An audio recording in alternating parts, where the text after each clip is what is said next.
thing that we're talking about doing on Broadway includes not only bike lanes, not only a narrowing of the driving lane and the, they call it the calming of traffic, I call it to slow it down. It includes sidewalks, it also includes lighting and lots of other development-oriented things. And Rachel, if you wouldn't mind, give us a couple of minutes and just kind of hit the high points, because I think I've done a poor job of skipping over the dotted lines.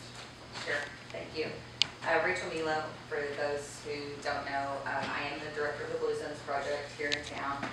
I am also a business owner, as it was circulated today. The proposed Broadway project is a project that actually looks at making Broadway a complete street. A complete street includes components that calm traffic in a way that the street self-polices. A lot of the research around the world supports the fact that if you design streets properly, people properly use the right speed, but it's about the design factor. So there are design elements that are being proposed because the research supports it won't require police enforcement to get people from going 50 to 30. The actual street design creates that slower speed. So there's a lot of research and input done into the project around the idea that many Broadway residents complain about the speed. The other component of the Broadway project, and actually probably one of the most expensive line items, is about proper lighting. The research that supports lighting is that well-lit neighborhoods are safer and have lower petty crime. People who have great lighting in front of their homes or in front of their businesses see decreased petty crime. We heard a lot of complaints from Broadway residents about petty crime and about thieves. And so the other reason for one of the large items being proposed is lighting to deter crime.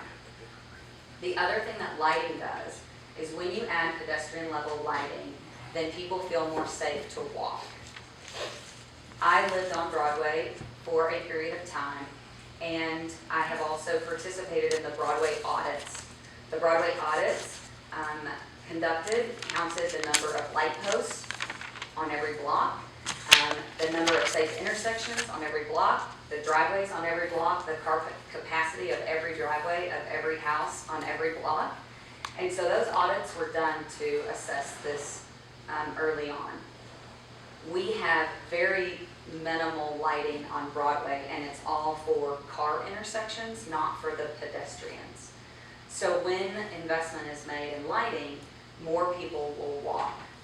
The other component that has been the hot topic is obviously the bike lanes. The bike lanes, quite frankly, are the cheapest line item of the whole project because paint is fairly inexpensive.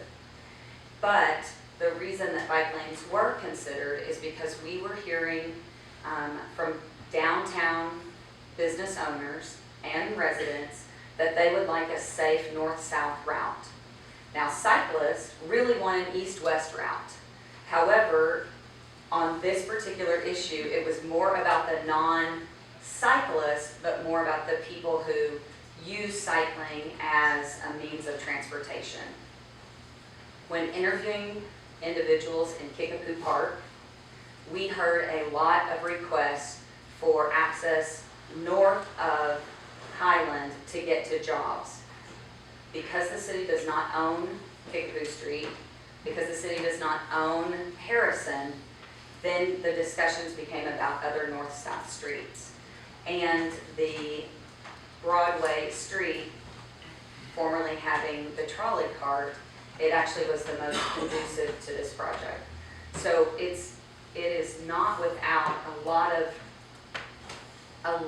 input in which people are trying to make a really good decision. But this is a proposed project. It has not been fully designed, but hopefully that helps clarify why some of the components are being included in the project. Is that true? Thank you, and I apologize for indulging. That's okay. Thank you. at this point, we're gonna allow the commissioners to make comments, ask questions. Ed, I'm gonna start with you. Okay. Sounds good. First of all, I want to thank so many people for coming out this evening. I like it when this place is full. I'm like, years ago, wish it was fuller, actually.